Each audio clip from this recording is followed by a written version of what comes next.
राज्यात पुन्हा एकदा सनदी अधिकारी तुकाराम मुंढे चर्चेत आलेत। यावेळी कारण आहे त्यांच्या संभाव्य बदलीची चर्चा।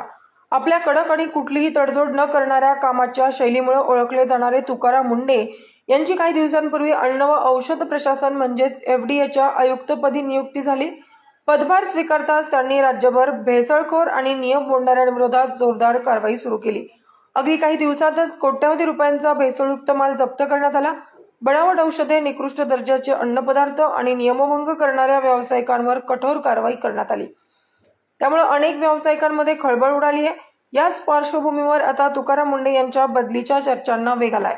त्यामुळे राज्यात पुन्हा एकदा राजकीय आणि प्रशासकीय वर्तुळात चर्चा रंगू लागल्यात। दरम्यान अखिल भारतीय ग्राहक पंचायतीने या मुद्द्यांवर सरकारला थेट इशारा दिलाय। जर तुकाराम मुंढे यांची बदली करण्यात आली तर राज्यभर जनजागृती मोहीम आणि स्वाक्षरी अभियान राबवलं जाईल, असा इशारा संघटनेने दिलाय। तसंच मुख्यमंत्री देवेंद्र फडणवीस यांना या संदर्भात पत्र दिलं जाणार असल्याची माहिती त्यांनी दिली आहे। विशेष म्हणजे तुकाराम मुंढे यांच्या कारकिर्दीत वारंवार बदल्या झाल्यात। गेल्या 21 वर्षात त्यांची तब्बल 25 वेळा बदली झाली आहे।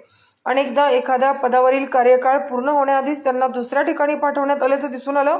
त्यांच्या कडक आणि तडजोड न करणाऱ्या स्वभावामुळे अनेकदा वाद निर्माण झाले आणि त्यानंतर बदलीचे निर्णय झाल्याची चर्चा देखील कायम राहिली।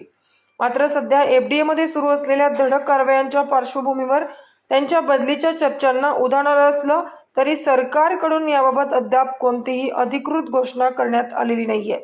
आता तुकाराम मुंढे यांची खरंच बदली होणार का, की या फक्त चर्चा आहेत, याकडे संपूर्ण राज्याचं लक्ष लागलं।